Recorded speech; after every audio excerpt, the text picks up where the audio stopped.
Hello there and welcome to ovs.net. This video is about Commodore Plus 4 and I have two of those lying here.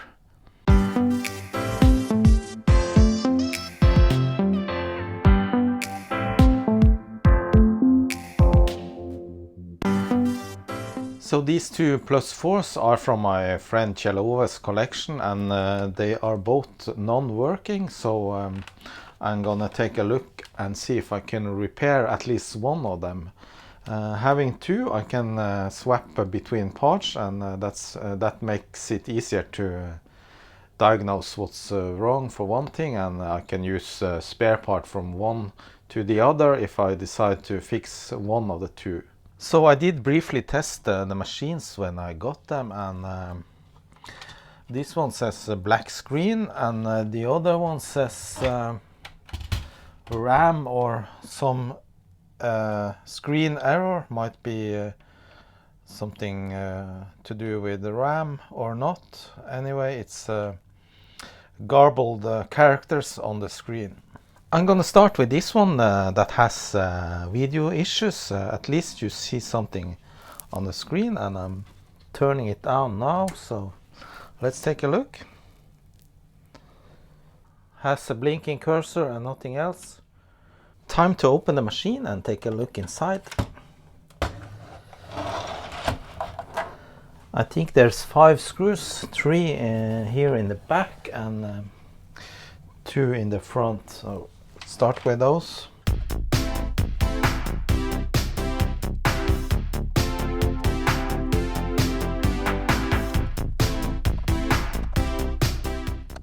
Except for not working, this machine seems to be in good condition. It's a little dirty and nothing is broken or missing, so yeah, hopefully this can work again. The warranty seal is in fact intact, so this machine has never been messed with before. I tried not to break it, I tried to peel it off. Nah, it was impossible to peel it off without using force, so I just cut it. Sorry. And I think this one is opening sideways.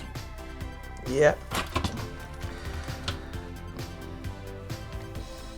Looking inside, it's yeah, a little dusty, dirty, needs a good cleaning, otherwise it looks okay.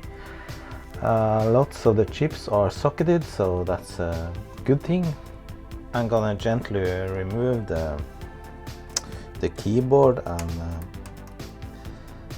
yeah, I will also disassemble the keyboard and clean it.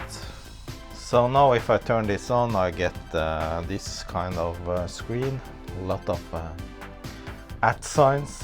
Perhaps it's trying to construct an email. To use this diagnostics chip called Diag 264, you just remove the kernel ROM, which is this middle one, the 318004, and just insert the Diag chip. Depending what's wrong with this machine, it might not work at all, but let's test anyway. No, just a black screen. This kind of garbled video output might indicate different things, but the most probable reason is that one or more RAM chips are gone. However, it might be the TED chip, but to rule out that, I'm gonna replace this one with a known working one that I have from another Plus 4. I put this into the socket. Let's turn it on and see.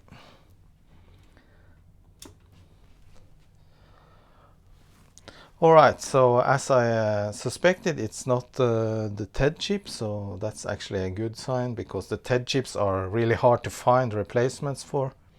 Same way, I'm gonna rule out all the other chips, the ROM chips and these here, and I'm gonna replace all of this with the ones from the working Plus 4. I replaced all the chips, including this one, and Yeah, this is a bit of a trial and error in the beginning, but let's turn on and see what happens. Hey, that was a surprise. All right, so it's actually one of the chips I swapped that are the cause of the error. So now I'm gonna just put back the original chips one by one and see what chip is the cause of the error.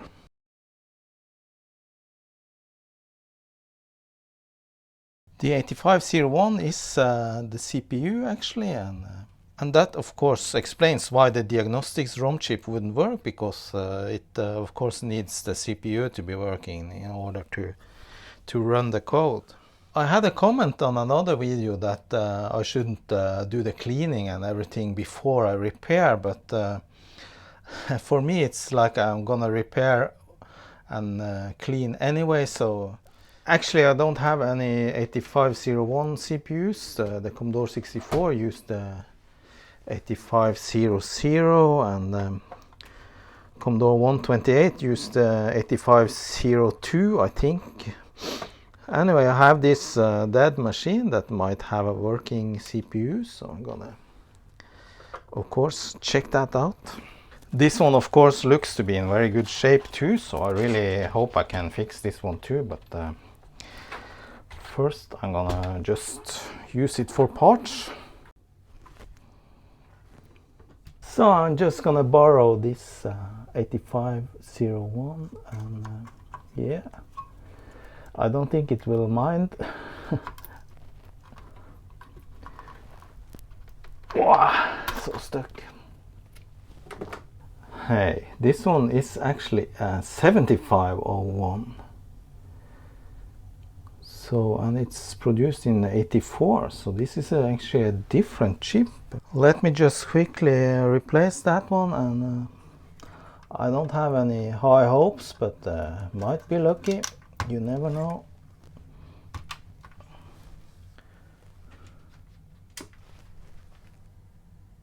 Nope, that's a black screen too. Actually, I don't know the difference between the 7501 and the 8501. This might be dead too.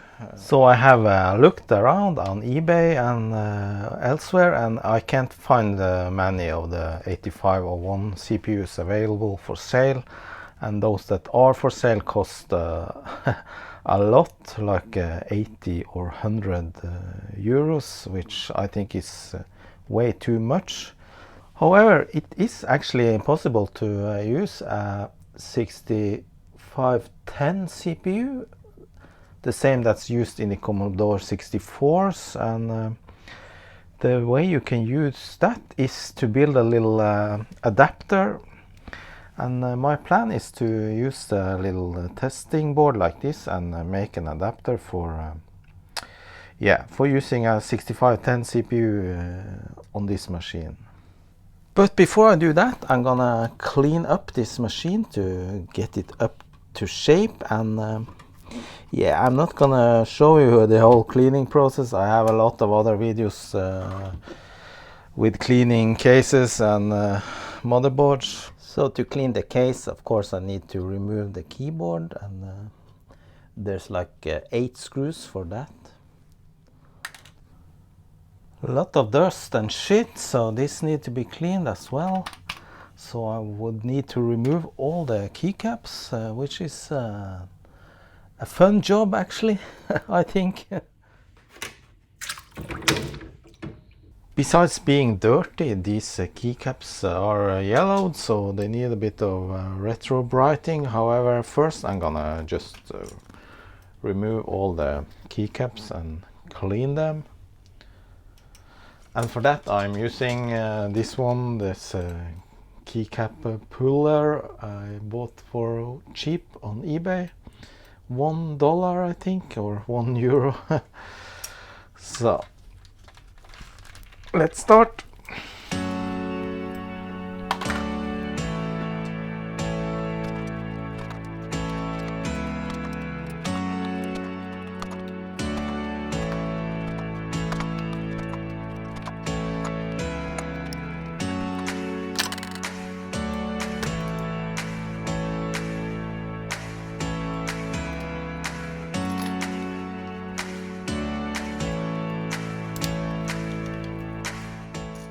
Alright, that was the keycaps removed, and look at all this 40-year-old gunk. And here you clearly can see the yellowing. See a very yellow spacebar. Backside is white. So now I'm gonna clean this mess up and then yeah, see what we can do with the yellowing. Time for a little retrobrighting of the keycaps. So the keycaps has been outside in the sun the whole day with some hydrogen peroxide cream, and look at these. Almost perfect, all the yellowing is gone. So it's time to assemble the keyboard, which turned out very clean, and as you can see, yellowing is almost completely gone.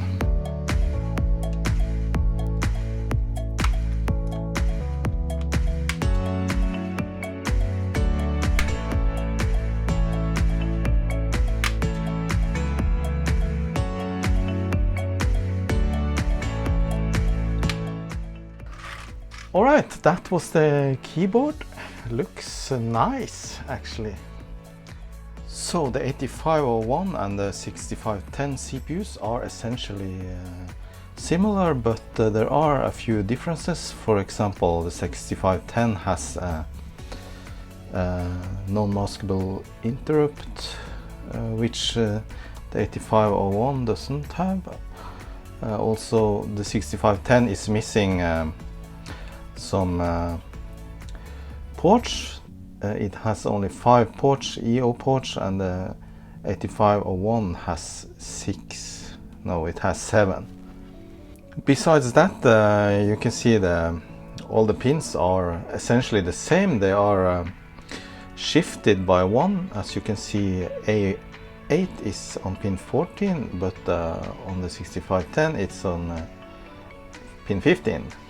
Adrian Black has a video where he made this adapter in his basement for a Commodore 16. However, the Plus 4 is a little bit different because it has very low profile and the keyboard is almost touching the CPU. So I have to find another solution which is more low profile, and I was thinking about using this test board, and then I have pin headers that I'm gonna solder in, and this socket is just to align the pin headers, and then I'm gonna put the socket onto this test board shifted by 1 column, and try to solder them together that way, and that will make a pretty low profile adapter, I think. Alright, I actually changed my mind. Instead of using this test board with just holes, I went to my local electronics shop and found this strip board that has these lines of copper that are connected together, and that makes it much easier to make the circuit I want to do,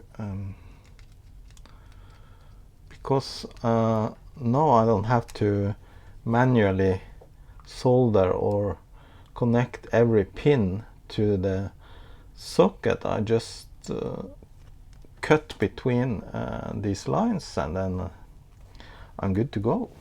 I have attached the pin headers again, and since this has a lot more rows, there's no need for me to drill holes or anything. I can just put the socket parallel to the pin headers and shifted 1 hole.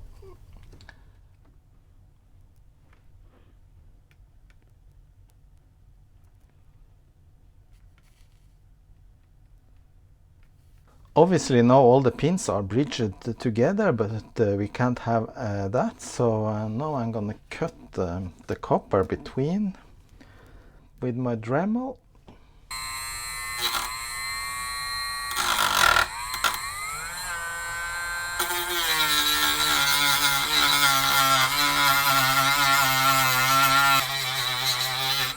The copper layer is very thin, so that went smooth. Ugly, but it works.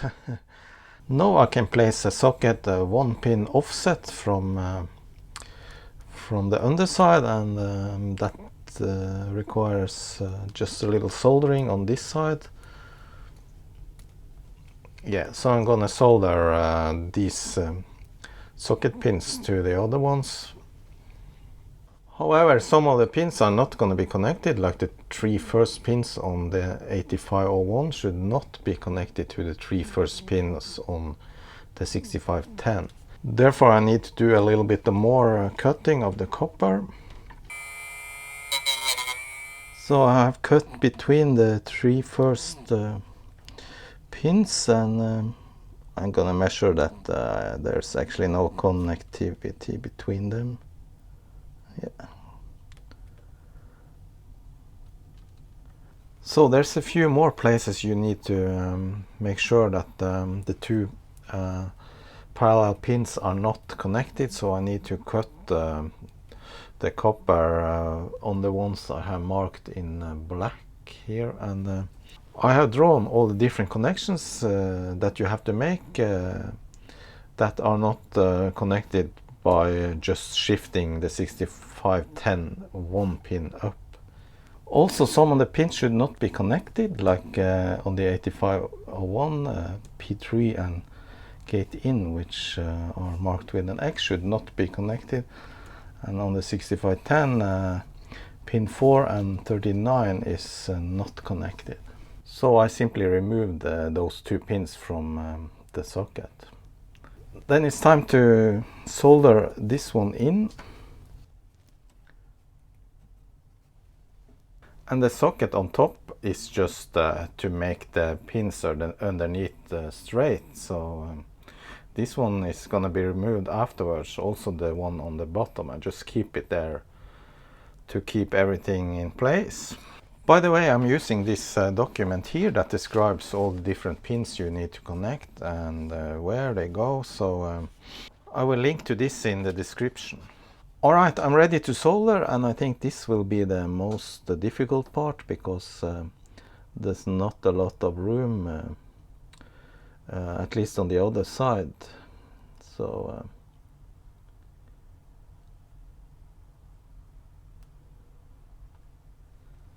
I just use a little bit of flux just to make it easier.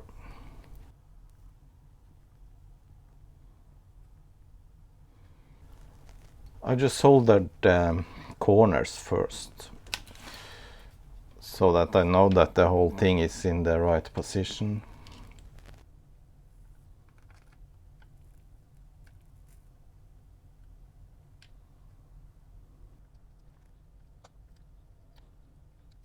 Alright, I soldered every pin except for these 3 that I cut the copper between, because they are routed differently.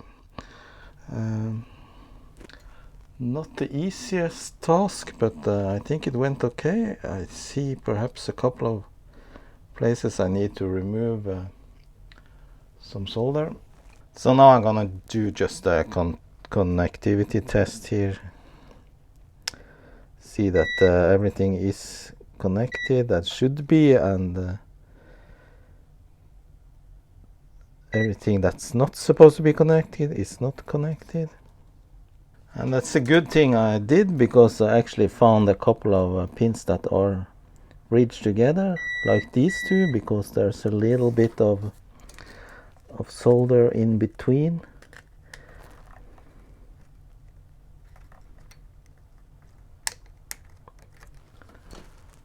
Okay, that's fixed.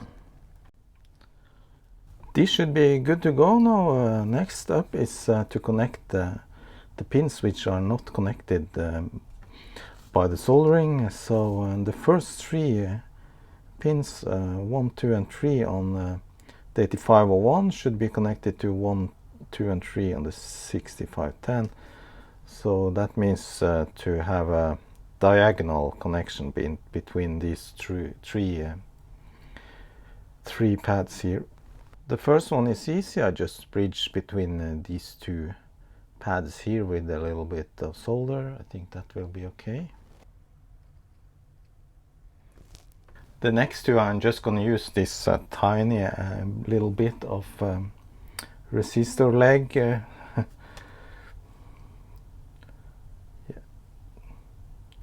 Alright, that was the 3 pins 1 to 3, and maybe not the best job, but similarly the pin 40 should be connected to pin 40, and I just fixed that with a little bit of solder blob between those. Alright, that's better. Next is the small wires that are gonna connect the remaining pins, and the first one is between the ground pins and yeah, 20 and 21, so that's easy. Next is this one from pin 30 to 26, and soldering these small wires is by no means an easy task. It's very fiddly and yeah, hard to get a good solder. Also, I need to put the socket in place, because the pins, if I solder on them, they loosen from their holes and get out of line, so yeah.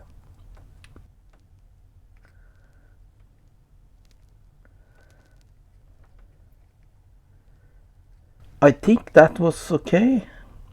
Yeah, it seemed to be stuck, so. And of course I'm gonna measure everything when I'm done with the soldering. Next is the pin 24 on the 8501 to 29 on the 6510. Next is from 21 to 22, so that's a really short one.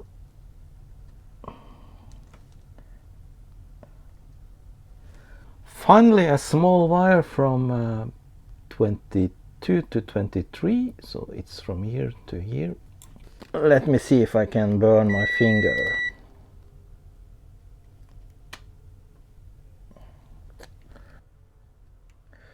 Oops. Final solder point. Doesn't look too bad actually, so let's check a little bit around and see if everything is correctly connected. So I checked everything and I actually found a mistake. I have connected the pin 29 to pin 25, which is actually wrong. It should be connected to 24, so I need to fix that. Now everything checks out correct, and I'm ready to test with the CPU. I have cut the adapter out of the strip board, and yeah, now I can test, see if this actually fits into the machine. This is of course an 8501, which is removed from the machine, so I need a 6510. I got a working 6510 CPU. I'm running out of spares of these ones. This is actually the last one I have. So I need to purchase more machines that are dead, or go to eBay and take a look. So inserting.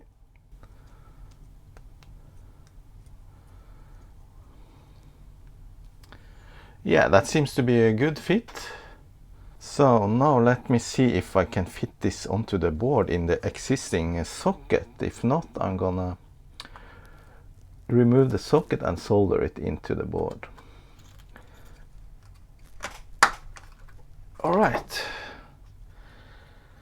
it fits, but what's gonna happen with the keyboard? Hard to tell, I have to test. Anyway, I'm eager to test without removing the original kernel ROM, but let's see what happens. Turning on, moment of truth. Hey, hey! It actually works. It breaks into the machine code monitor, but that's probably due to the kernel ROM need to be replaced. So that's what I'm gonna do now. So I didn't mention it, but I actually followed the the instructions on this page, hackjunk.com, which has an article about this building this adapter, and also on the bottom of the page you can download the kernel ROM binary. I have this Mini Pro EEPROM programmer which I found on eBay. It was quite cheap. I guess it's a clone of the so-called Mini Pro. Also I have a bunch of these WinBond 512 kilobit EEPROMs, and yeah, this one can store 64 kilobytes. Then I just load that binary into the programmer's program here, and yeah, it's here. And I have a PAL machine, so I select the PAL version. Alright, then just program it.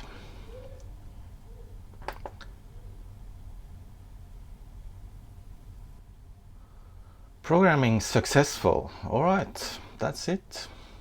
So that was the ROM. I'm gonna replace it now with that came up fast, with a new one, and see what happens. Nope. Black screen. Not a good sign. So I inserted the original ROM, and actually it's working now. I did wiggle a bit around the CPU, and no, it seems to be working. However, without the ROM modification, the serial port will not work, so you can't load anything from disk. So I don't know what's wrong with this WinBond chip. Maybe it's not compatible. I have used the same type on the Commodore 64s, and it has been working there, but yeah, I might try another chip. I tried different chips, and I swear I had it working once, but then after I power cycled the machine, it didn't work again. So I don't know, it's something wrong with these EEPROMs. Maybe they are too fast for the computer or something like that.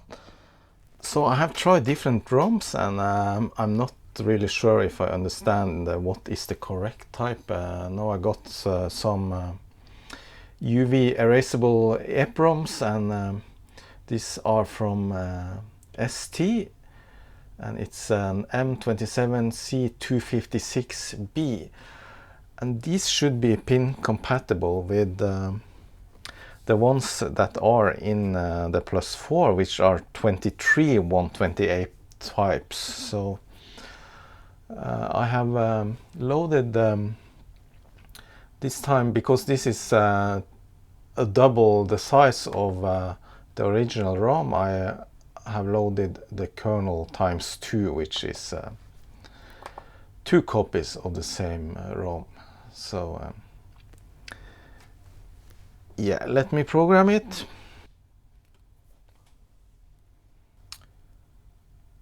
Programming successful. So let's see if this ROM works. Alright. Alright, yes, it worked. Excellent. A little trial and error there with different EEPROMs, but it seems like I found a match. So with the mod in place, let's see if I actually can fit the keyboard on top of it. I don't think so. Oh, no. Alright, so I need to desolder the socket on the motherboard, and that way I can get this mod, yeah, maybe 6-7 millimeters further down to the board, and then the keyboard will fit on top. But before I do that, I'm gonna test if the modified kernel ROM actually is working, and that I can read from a floppy drive on this machine now. First I'm gonna try the built-in software. For example, pressing F1, you go into the word processor, and that seems to work just fine. I'm not gonna test with a real floppy. I have this Raspberry Pi based 1541 emulator, the Pi 1541, which is half missing its 3D printed cover, but I'm gonna hook that up. So the easiest way to test if serial communication is working is to actually try to load something from disk, and this is the directory. Yeah, that loaded just fine. The Commodore Plus 4 actually has a directory command built right into its BASIC, so that's the same result. Okay, then we're gonna load the loader program, which is FB16, I think we should use.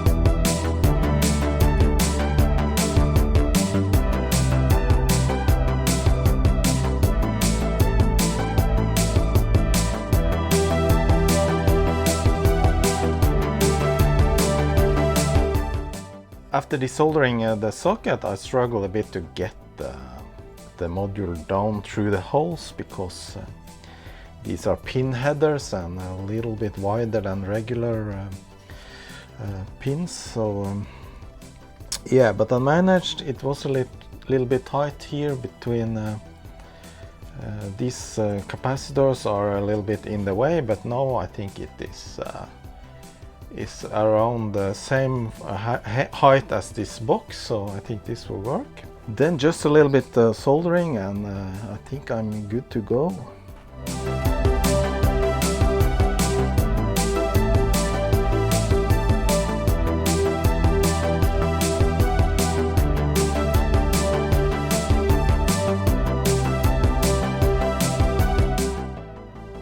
Okay, it looks good. Just a quick test to see if it still works.